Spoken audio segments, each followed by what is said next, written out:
اعوذ بالله من الشیطان الرجیم. بسم الله الرحمن الرحیم.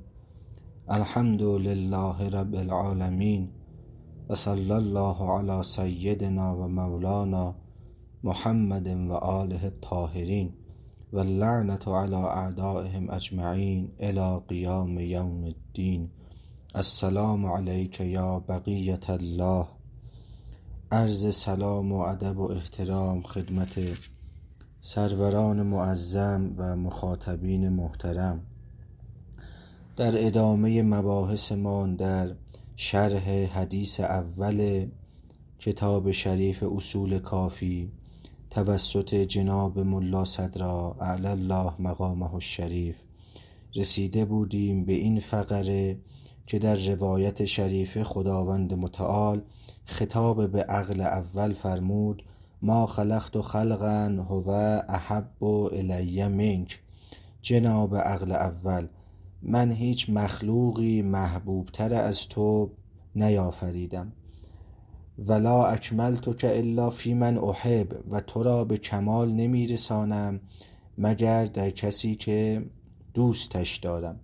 جناب صدرا از آن جهت که حقیقت عقل اول را با حقیقت حضرت ختمی مرتبت محمد مصطفی صلی الله علیه و آله و سلم متحد گرفت و فرمود عقل اول همان باطنی ترین و ژرف‌ترین لایه وجودی پیامبر اکرم است، لذا شروع کرد تک تک فقره های روایت شریفه را به این لحاظ معنا کردن که مخاطب خداوند در این حدیث پیامبر اکرم است.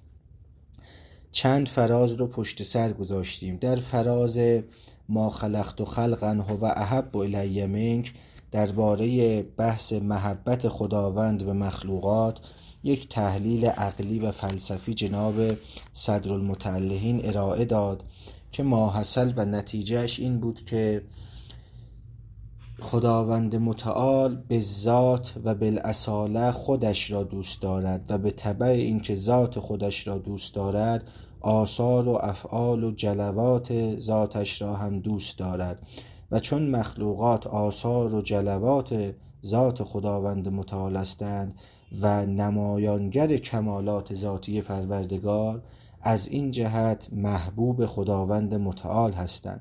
پس خداوند در حقیقت جز خودش را دوست ندارد. او اگر مخلوق را هم دوست دارد از آن جهت است که مخلوق جلوه اوست، اثر اوست و نماینده کمالات اوست. اینها را پشت سر گذاشتیم. در ادامه یک تتمه از این بحث محبت باقی مانده و اون این که بعضی از متکلمین مانند جناب جارالله زمخشری که از معتزله اهل سنت است و کتاب معروفش الکشاف فی تفسیر القرآن را همه شما میشناسید، ایشان منکر محبت خداوند به مخلوقاتش شده و گفته که خداوند ممکن نیست بندگان خودش را و مخلوقات خودش را دوست داشته باشد، چون دوست داشتن یه امری که از خود محب مرتبهش کمتر است و کمالاتش کمتر است نقص است برای محب، و چون مخلوقات ناقصند و درجه وجودیشان از خداوند کمتر است، لذالک اگر خداوند بخواهد آنها را دوست داشته باشد برای خدا نقص است، لذا خداوند در حقیقت آنها را دوست ندارد و معنای محبت نسبت به بندگان از جانب خداوند یک معنای حقیقی نیست بلکه یک معنای مجازی است. خداوند آنها را دوست دارد یعنی ثواب می‌دهد، دوست ندارد یعنی عقاب می‌کند و از این قبیل تأویلات و مجازها. جناب صدرا می‌فرماید که این جناب زمخشری و اون دست از متکلمینی که انکار کرده اند محبت خداوند را نسبت به مخلوقاتش و عشق خداوند را نسبت به مخلوقاتش، اینها به خطا رفته اند، چون که محبت عالی نسبت به دانی یعنی محبت موجود برتر نسبت به موجود مهتر و پایینتر در صورتی موجب نقصان است که آن موجود مهتر به طور کلی جدا و بریده از موجود بهتر باشد. در صورتی که در بحث مورد نظر ما، یعنی محبت خداوند به مخلوقاتش، خداوند مخلوقات را از آن جهت که جدا و بریده از او هستند دوست ندارد، بلکه از آن جهت که آثار افعال او هستند، آثار و افعال او و تجلیات صفات کمالی او هستند، از این جهت آنها را دوست دارد. پس در حقیقت خداوند خودش را و آثارش را دوست دارد، لذا این موجب نقصان نیست که هیچ، بلکه کمال است و از کمالات است این که انسان خودش و آثارش را دوست داشته باشد. چرا که اگر انسان که یعنی هر موجودی، چرا که اگر یک موجود آثار خودش را و افعال خودش را دوست نداشته باشد، به این برمیگردد که او ذات خودش را هم دوست ندارد، چون آثار و افعالش اگر کمالی بوده باشند طبعا باید دوستشان داشته باشد، چون کمال به ذات محبوب است، بالاصاله محبوب است، بدون هیچ قید و شرطی محبوب است. و اگر آثار و افعالش کمالی نباشد، نقص باشد، خب این نقص برمیگردد به ذاتش، پس ذاتش ناقص است، در حالی که خداوند متعال ذاتش کامل است و آثار و افعالش هم از همان کمال جوشیده. لذالک خداوند بندگانش را دوست دارد و محبت حقیقی اینجا معنا دارد. این همه ما در آیات داریم، ان الله یحب التوابین، ان الله یحب المتطهرین، و این یحب‌هایی که خدا دارد، ان الله یحب المحسنین، این دوست داشتنهای خدا، اینها را که نمی شود همه‌اش را تعویل کرد و به مجاز برد. هنر در فهم حرف بخردان است، نه تعجیل سخن در رد آن است. کرده ای تعویل حرف بکر را، خیش را تعویل کن نه ذکر را. ذکر خداوند قرآن کریم را تعویل نکن، خودت را تعویل کن جناب زمخشری و آقایان متکلمین. بحث عشق و محبت خداوند به مخلوقات و مخلوقات به خداوند و به طور کلی اقسام و مراتب عشق و محبت میان خالق و مخلوق و به طور مطلق در آثار حکمای ما از قدیم الایام بوده است. جناب ابن سینا رساله ای دارد، رسالتون فی العشق. بعد جناب سهروردی دارد رساله مونس العشاق، رسالتون فی حقیقت العشق. بعد میرسد عرفا که خب مفصل در این باب بحث دارند، از همون قدمایشان جناب احمد غزالی سوانح العشاق و دیگران، تا برسد به صدرا در جلد 7 اسفار حدود 50 صفحه بحث کرده. خود محی الدین در فتوحات یک بابی دارد، باب مقام المحبه، و دیگران نیز تا همین معاصرین ما در این باره بحث ها کردند. ما که نمیتوانیم به این راحتی محبت خداوند را به مخلوقات انکار بکنیم. اگر این کار را بکنیم خود خداوند را انکار کردیم، چون حب از کمالات است و نداشتنش نقص است. خب صفحه 77 از این چاپ‌های بنیاد حکمت صدرا. و من المتکلمین من انکر محبت الله لعباده. برخی از متکلمین هستند که منکر محبت خداوند شده اند به بندگانش و گفتند خداوند نمیتواند بندگانش را دوست داشته باشد، همچین چیزی ممکن نیست.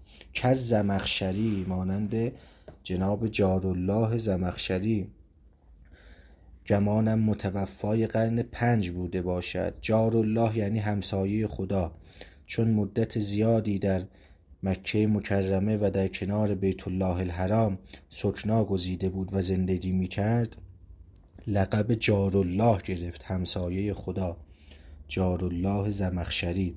از حیث تفکر کلامی هم جزو معتزله محسوب می شود، جزو اهل اعتزال است و مخالف با اشاعره. کتاب معروفش هم کشاف است. همین انکار محبت الله به عبادش را در جلد 1 کشاف صفحه 646 می توانند دوستان مراجعه بفرمایند.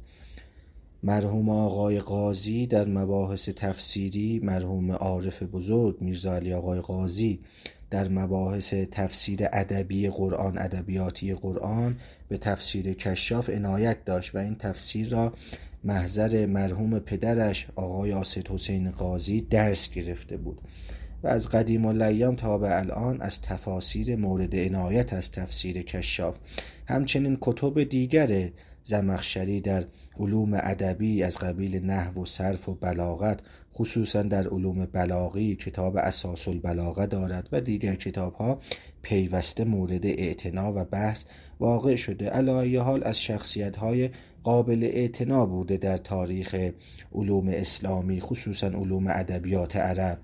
سنی بوده اما بالاخره متخصص بوده در بعضی از رشته‌ها و اترابهی و هم کیشان جناب زمخشری اینها انکار کردند. زعما منهم ان ذلک یوجب نقصا ویذاته، گمان کردند که محبت خدا به بندگانش سبب نقص در ذاتش می شود. صدرا توضیح نداده، بنده عرض کردم از آن جهت که محبت عالی به دانی و کامل به ناقص به نقص برمیگردد، چون کامل هر آنچه را که ناقص دارد داراست، لذا وجهی ندارد به ناقص علاقه داشته باشد. عالی هر آنچه دانی دارد را داراست، وجهی ندارد به دانی و پست علاقه داشته باشد و اگر داشته باشد نشان از نقص خودش دارد. استدلال اینها این است، به کشاف مراجعه بفرمایید، استدلالشان این است. صدرا پاسخ می‌دهد در یک نیم خط، خیلی این بحث را باز نکرد صدرا، نه اشکال آنها را و نه پاسخ خودش را، خیلی اجمالی مطرح فرمود. ولم یعلموا ان محبته تعالی لخلقه راجعه الی محبته ذاته نوشته شده. میتوانیم مفعول بگیریم، میتوانیم اگر بعض نسخ شاید بذاتهی باشد، بذاتهی باشد یا لذاتهی بهتر هست، اگر لام بوده باشد بهتر هست. و ندانستند اینها که محبت خداوند متعال به خلقش باز میگردد به محبتش به ذاتش، چون اینها آثار و افعال خداوند متعال هستند. این هم از این تتمه بحث محبت. البته جناب صدرا یک فقره از روایت را معنی نکرد و بحث نکرد. حالا ما الان 1.5 صفحه دیگه بخوانیم شرح حدیث اول تمام می شود و اون این فقره هست: ولا اکملتک الا فی من احب. من تو را، خداوند به عقل اول فرمود، من تو را کامل نمی کنم، به کمال نمی رسانم مگر در کسی که دوستش دارم. یعنی من فقط عقل کسانی را به کمال می رسانم که محبوب من باشند. پس عاقل بودن نشان از محبوبیت نزد خداوند متعال دارد و عقل ملاک و مدار محبوب خدا شدن است. هر کس که عاقل‌تر باشد بیشتر محبوب خداست، هر کس محبوبتر باشد عاقل‌تر است نزد خدا.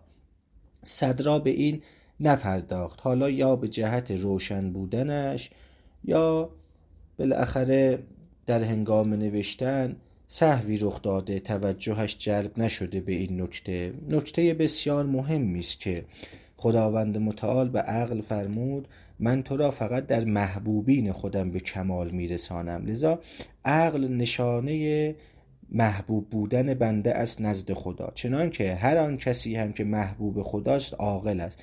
لذا بین حب که همان مرتبه شدیدش همان عشق است و عقل هیچ نحو تنافی وجود ندارد. این دعوایی که از قدیم الایام میان فلاسفه بوده و همچنین میان عرفا که دعوای میان عقل و دل یا عقل و عشق اینها را مطرح کرده اند، در ادبیات دینی ما جای ندارد. حتی در عرفان اسلامی ما هم گرچه امثال جناب قونوی در اعجاز البیان و فناری در مصباح الانس و سایرین از عرفا به تخطئه عقل پرداخته اند و سعی کردن حجیت عقل را زیر سوال ببرند، اما مقصودشان عقل مشوبه به وهم بوده، عقل نازل بوده، عقل ساقط بوده، عقل معیشتگرا و مادیگرا بوده، نه عقل روحانی و نورانی، نه عقل مترقی به مقام عشق. لذالک میبینید در روایت فرمود کسی که محبوب من است من او را عاقل‌تر میکنم. لذا بین عقل و حب که مرتبه شدید حب میشود عشق، بین عقل و عشق نه تنها تنافی نیست بلکه عشق و عقل هر دو مکمل یکدیگرند و به عبارت دیگر عشق مرتبه عالی عقل است، محبت مرتبه عالی عقل است. هر آن کس که عاقل است عاشق می شود و هر آن کس که عاشق است عاقل است. عشق به معنای بی عقلی نیست. بله، عاشق عقل متعارف را ندارد، عقل حسابگرا ندارد، عقل دنیایی ندارد. آن عقلی که معاویه داشت و انشالله به زودی در همین کتاب شرح کافی بهش خواهیم رسید که حضرت فرمود، امام صادق علیه السلام فرمود اون چیزی که معاویه داشت عقل نبود، تلک شیطنه، تلک نکرا، اون وهم بود، وهم شیطانی بود، شیطنت بود. و الا عقل به خودی خود ما عبد به الرحمن است، مکتسب به الجنان است. عقل با عشق هیچ نحو تنافی ندارد. عقل اگر اوج بگیرد می شود عشق. بله، طوری هست برای طور عقل. ببینید بعضی از مطالب عشقی و عرفانی عقل گریزند، نه عقل ستیز. باید میان عقل ستیزی و عقل گریزی تفاوت گذاشت. عقل ستیزی یعنی عقل با یک مطلبی مخالف باشد، عقل گریزی یعنی دست عقل به یک مطلبی نرسد، نه ردش کند نه اثباتش، اما اگر قلب به آن رسید عقل تصدیق می کند قلب را در آن مطلب. لذالک میان عقل گریزی و عقل ستیزی هم تفاوت باید گذاشت. بنابراین فقره روایت که به نظر ما جا داشت صدرالمتعلهین بیشتر بپردازد، یعنی بپردازد، اصلا نپرداخته. ولا اکملتک الا فی من احب، جناب عقل تو را کامل نمی کنم در کسی مگر اینکه او را دوست داشته باشم. بنابراین کسانی که خدا دوست ندارد اینها از نعمت عقل بی بهره اند، جاهلند. لذالک کسی نگوید من خدا را دوست دارم و طریق عقل را رها بکند. محبوب خدا شدن طریقش طریق عقلانیت است، خروج از چارچوب‌های عقل نیست. بله، فراتر از عقل و معقولات مطالبی هست، اما عقل مخالف آنها نیست بلکه مصدق آنهاست. بله، عقل به تنهایی به بسیاری از مطالب نمیرسد، اما مخالف آنها هم نیست، بلکه به یاری قلب، به یاری دل، به یاری عشق به آن مطالب میرسد و آن مطالب را تصدیق هم میکند. لذالک حتی در اون مقام شهود و کشف عرفانی هم عارف عقلش از کار نیفتاده. اگر عقل عارف در مقام شهود از کار افتاده بود، چطور بعد از بازگشت از اون مقام وحدت و مقام شهود می توانست تعبیر بکند از شهود خودش و شهود خودش را بیان بکند برای دیگران؟ معلوم می شود عقل در همان موطن شهود هم حاضر است، در همان موطن شهود دریافت دارد. لذالک این هم نکته است که خیلی میتوان در آن صحبت کرد، اما یک نکته از این معنی گفتیم و همین باشد، فعلا همین مقدار کفایت میکند. بعد جناب صدرا شروع میکند به پرداختن به فقره های دیگر روایت، با این لحاظ که مخاطب روایت که عقل اول است همان حقیقت پیامبر است. میفرماید و قوله فی روایت اخرى بک اعرف و بک آخذ و بک اعطی و بک اعاقب و بک اصیب. در روایت دیگری آمده، روایت در اوالل عالی جناب ابن ابی جمهور احصایی است. این جناب ابن ابی جمهور احصایی از محدثین شیعه است، یک کتاب روایی دارد به نام اوالل عالی یا قوالل عالی. در این کتاب بسیاری از احادیث عرفانی و اخلاقی و باطنی را آورده. یک کتاب دیگری هم دارد، المجلی لمرآت المنجی. آنجا سعی کرده بین فلاسفه و عرفا آشتی برقرار کند. علی ای حال محدثی بوده که تمایلات شیعی داشته. در آن کتاب روایت را به این نحو بیان کرده، یعنی گفتگویی که بین خدا و عقل اول بوده را اینطور گفته: بک اعرفو، خدا به عقل فرموده من به واسطه تو شناخته می شوم، و بک آخذو، و به واسطه تو اخذ می کنم و می گیرم. و به واسطه تو میدهم و به واسطه تو عقاب میکنم و عذاب میکنم و به واسطه تو ثواب میدهم. حالا صدرا مخاطب همه این فرازهای آن روایتی را که در اوالل عالی آمده، جلد 4 صفحه 100، آن را پیامبر میگیرد، چون حقیقتش همان عقل اول است، دونه دونه این فرازها را معنی میکند. صدرا میفرماید فهذا کلهو حال النبی، همه این فرازهایی که در این روایت اخیر خواندیم از ابن ابی جمهور، اینها حالات پیامبر است. چرا؟ چون در روایت خدا به عقل فرمود بک اعرف، به واسطه تو من شناخته میشوم. خب عقل همان پیامبر است باطنش، لانه من لم یعرف النبی بالنبوة و الرساله لم یعرف الله کما ینبغی. به خاطر اینکه هر کس پیامبر را به نبوت و رسالتش نشناسد و پیامبر را فرستاده خدا نداند، او نمیتواند آنچنان که شایسته از خدا را بشناسد، چون پیامبر است که خدا را برای ما معرفی میکند آنچنان که شایسته است. بنابراین بک اعرف که خداوند به عقل فرمود، در حقیقت به پیغمبر فرموده، یعنی ای پیغمبر من به واسطه تو شناخته میشوم. تو راهی هستی، طریقی هستی که بندگان من مرا به واسطه تو و به کمک تو میشناسند. بله، اگر انبیا نبودن، شناخت بشر از خداوند خیلی ناقص بود و بسیار در حد اجمال و کلی باقی میمان. نه اینکه هیچ شناختی پیدا نمیکرد، نه، عقل به خودی خود و فارغ از پیامبران میتواند اصل وجود خدا و برخی از صفات او و ویژگی‌هایش را اثبات کند، اما تفصیل خداشناسی از عقل به تنهایی بر نمی آید. لذالک میگوید که هر آن کس که پیغمبر را به نبوت و رسالتش نشناسد، خدا را آنچنان که شایسته است نخواهد شناخت. ولو کان له الف دلیل علی معرفت الله، اگرچه 1000 دلیل بر شناخت خدا داشته باشد. یعنی فرض بفرمایید یک نفر به پیام پیامبران عنایت و توجه نداشته باشد، التفات نداشته باشد و پیامبری پیامبران را منکر باشد، بخواهد با عقل خودش خدا را بشناسد، ولو 1000 دلیل و برهان هم بر شناخت خدا بیاورد، شناختش ناقص است. شناخت حقیقی و کامل را فقط از طریق نبوت و مشکات ولایت میتواند به دست بیاورد. چرا؟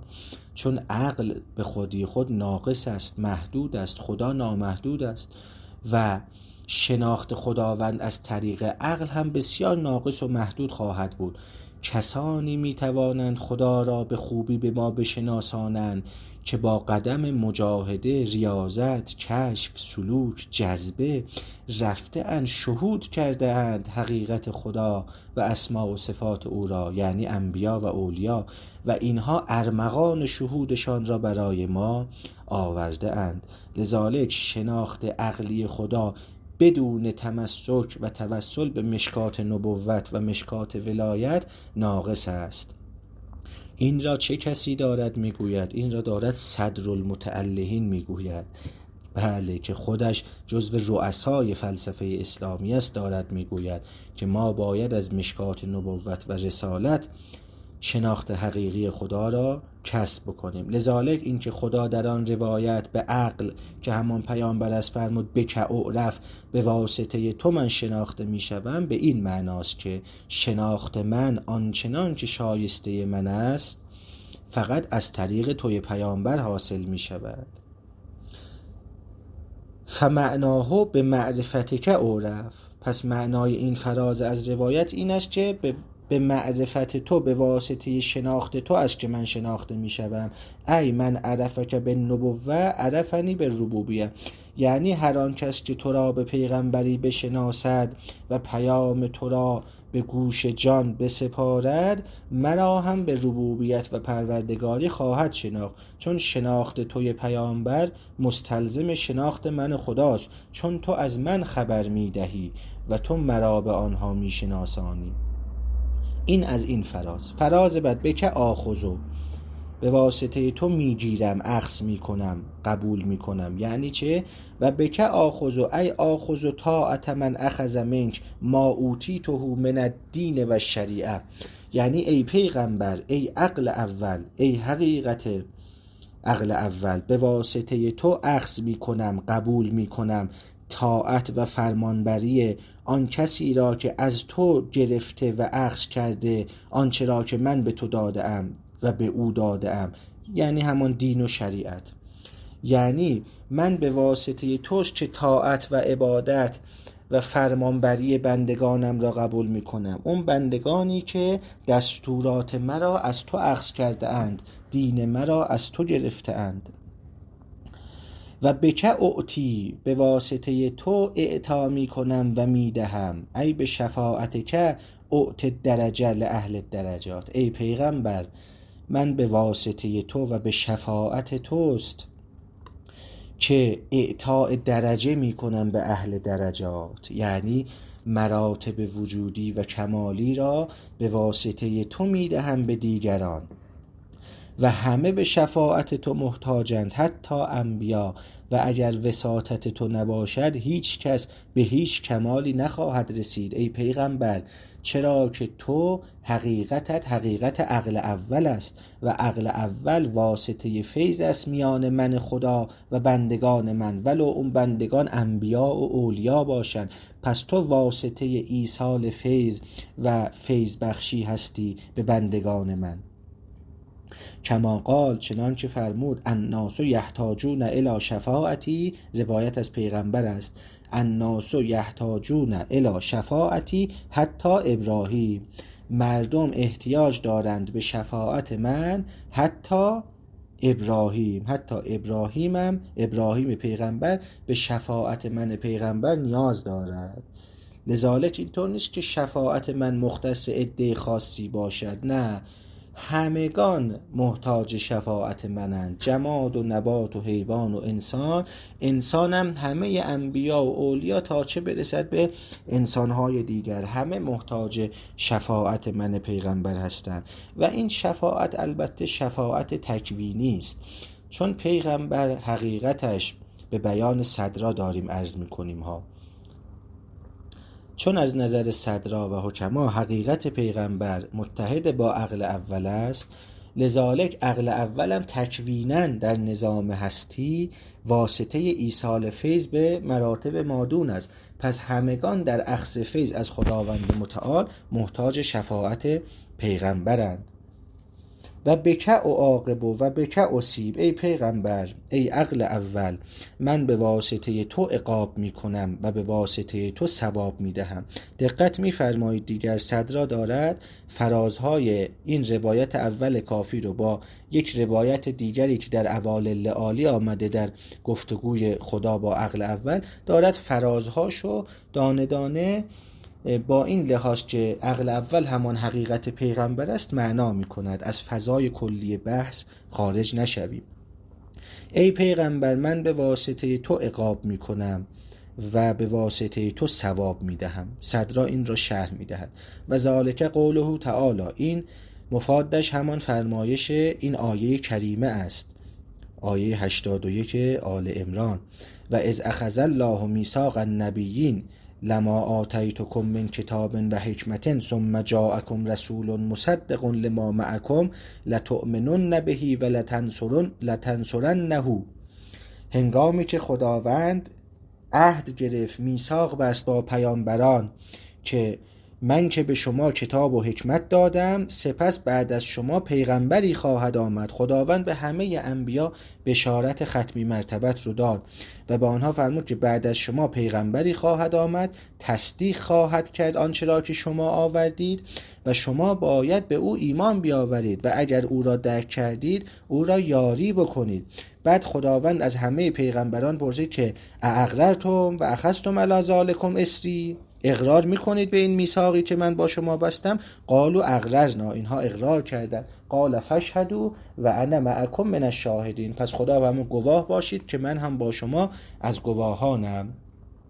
به عبارت دیگر مفاد این آیه کریمه این است که خداوند از همه پیغمبران عهد و میثاق نبوت خاتم الانبیا حضرت محمد مصطفی صلوات الله علیه و آله رو گرفته و با همه آنها عهد بسته که شما باید به پیغمبر خاتم ایمان بیارید و او را یاری بکنید.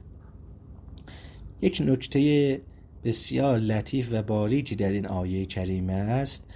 اون این است که معمولاً که میخواهند این آیه را ترجمه و شرح بکنند و تفسیر بکنند، میگویند خب خدا به همه انبیا فرموده که این پیغمبر خاتم که آمد شما به او ایمان بیارید و او را یاری کنید در صورتی که او را درک کردید. اگر مردید که خب نمیتونید یاری بکنید. اگر مردید و مثلا جناب نوح شما به خاتم الانبیا ایمان بیار کمکش هم بکن، جناب نوح اگر زنده بودی کمکش بکن، اگر درکش نکردی که نمیتونی کمکش بکن.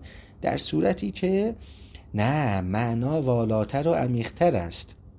اصلا آیه نمیگوید اگر پیغمبر خاتم را درک کردید او را یاری بکنید، نه، میفرماید که لتؤمنن بهی و لتنصرنه، او رو شما عارضم خدمت شما باید یاری بکنید، لتنصرنه، باید یاری بکنید او را. چرا؟ چون یاری که فقط این نیست که یاری ظاهری و نصرت ظاهری باشد، نه، خدا به همه انبیا فرموده که شما موظفید باطناً پیغمبر را یاری بکنید. حالا یاری بکنید به چه معنا؟ چون شما قوا و شؤون وجودی پیغمبر هستید. شما خودتان از مراتب تجلیات نبوت اطلاقی پیغمبر هستید، لذا او را یاری بکنید مثل یاری قوای نفس مر نفس را.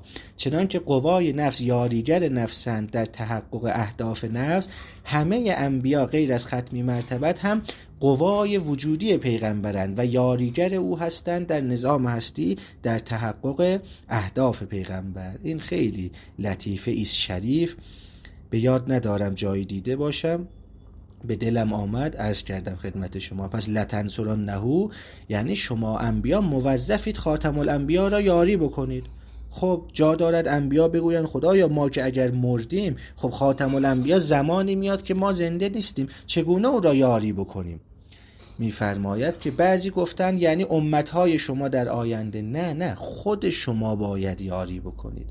چگونه؟ این گونه که عرض کردم، چون همه انبیا تقیدات و قیدهای اون نبوت اطلاقی پیغمبرند و مقید یاریگر مطلق است در رسیدن به اهدافش. چنانکه قوای نفس مثل عقل و خیال و حس و اینها یاریگر نفسند در رسیدن به اهدافش. پس شما پیغمبران هم باید باطناً یاریگر خاتم الانبیا باشید، چون در حقیقت ما یک نبوت بیشتر در تاریخ بشریت نداریم. ببینید، نبوت تعدد بردار نیست، نبوت یک حقیقت اطلاقی است، ظهورهای مختلف می کند، مقید می شود به نبوت آدمی، نوحی، ابراهیمی، عیسوی، موسوی.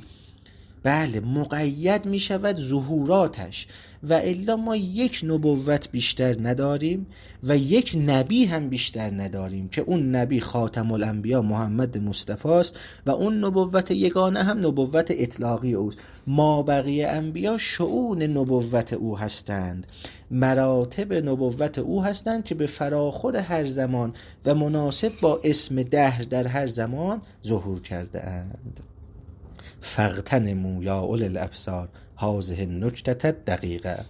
و ذالک صدرا توضیح میدهد، ذالک لان الله تعالی اخذ میثاق کل نبی بعثه علی قوم بان یؤمن بمحمد و آله علیهم الصلاة و السلام. خدا هر نبی را که به قومی مبعوث کرد و فرستاد، از او اخذ میثاق کرد، پیمان گرفت که باید به محمد و آل محمد ایمان بیارند و یوسی امته بالایمان بهی و نصرت دینه. و همچنین خداوند عهد بست با اون پیغمبران که اینها باید وصیت بکنند به امتشان که ایمان بیارید به پیغمبر آخر الزمان و دین او را یاری بکنید. صد را هم طبق نظر مشهور و رایج معنی کرده، یعنی اینکه خدا به پیغمبران گفته ایمان بیارید به خاتم الانبیا و او را یاری بکنید، به این معناست که توصیه بکنید امتهای شما در آینده او را یاری بکنند. خب این یک معنای نازل و رایج است. اصل معنا همان است که عرض شد. فمن آمن به من الامم الماضیه قبل بعثته و الامم الغابره فهو من اهل الصواب. هر کس که از امم گذشته، امتهای گذشته به پیغمبر ایمان آورد قبل از بعثت پیغمبر، از اهل صوابه. و من لم یؤمن به من الاولین و الاخرین فهو من اهل العقاب. هر کس هم که به پیغمبر ایمان نیاورد اهل عذابه. فصح قوله بک اعاقب و بک اصیب، به واسطه تو عقاب میکنم و به واسطه تو ثواب میدهم. پس این قول صحیحه. چرا جناب صدرا بحث رو روی امتهای سابق هم برد؟ چون خداوند مخاطبش در این روایت عقل اول است. صدرا گفت عقل اول همان حقیقت پیغمبر است. بعد خداوند به این عقل اول که همون پیغمبر است فرمود که ثواب و عقاب من دائر مدار توست، من به واسطه تو ثواب و عقاب میکنم. خب اینجا یک سوالی پیش میاد، امتهای گذشته که پیغمبر رو درک نکردن چگونه محور ثواب و عقابشون پیغمبر ماست، حضرت محمد مصطفی است؟ چگونه اونها که درک نکردن پیغمبر رو؟ صدرا در پاسخ فرمود که نه، امم گذشته هم نبوت پیغمبر بر اونها عرضه شد. هر آن کس که در همون زمانهای گذشته قبل از پیغمبر خاتم به پیغمبر ایمان آورد اون اهل ثواب است. هر کس ایمان نیاورد اهل عقاب است. پس پیغمبر مطلقاً برای همه امتها در همه زمانها و همه مکانها ملاک ثواب و عقاب است. این هم نکته دقیقی است. ممکن است کسی بگه چرا صدرا اینطور بحث رو پیش آورد؟ نه، چون ملاک ثواب و عقاب به طور اطلاقی پیغمبر بیان شد و این شبهه پیش آمد که خب پیش از پیغمبر که امتها او را ندیده بودند، چگونه به او ایمان بیاورند تا ملاک ثواب و عقاب او باشد؟ فرمود صدرا طبق آیه قرآن نبوت خاتم الانبیا به همه امتها عرضه شد، در همه زمانها. هر کس اون موقع قبول کرد اهل ثواب، هر کس قبول نکرد اهل عقاب. چنانکه در زمان حاضر هم همینطوره، هر کس به اسلام و پیغمبر ایمان آورد اهل ثواب، هر کس ایمان نیاورد اهل عقاب هست. خب یه 7-8 خطی مونده تا پایان شرح. بنده خیال میکردم بتوانیم بخوانیم، نتوانستیم، اشکالی هم ندارد. جلسه بعد شرح صدرا بر روایت اول به پایان میرسد و قبل از ورود به حدیث دوم ما یک جمع‌بندی خواهیم کرد، یک بررسی و نقد خواهیم کرد. ممکن است مطالبی را نقد بکنیم، مطالبی را عمق ببخشیم، اضافه بکنیم، کم بکنیم. انشالله اون مباحث ارزشمند خواهد بود، چون ما فعلا در طول خواندن متن شرح صدرا میخواهیم مراد صدرا را بیان بکنیم، گرچه گاهی یک نقدهای اجمالی وارد میکنیم، اما اصل مباحث عمده ما و بررسی گزاره های صدرا انشالله یا حالا آخر جلسه بعد یا 2 جلسه بعد خواهد بود که ما آخر شرح هر حدیث یک جمع‌بندی انتقادی خواهیم داشت انشاءالله تعالی. سروران من ما رو از دعای خیرشون انشاءالله محروم نمی‌فرمایند. و السلام علیکم و رحمت الله و برکاته.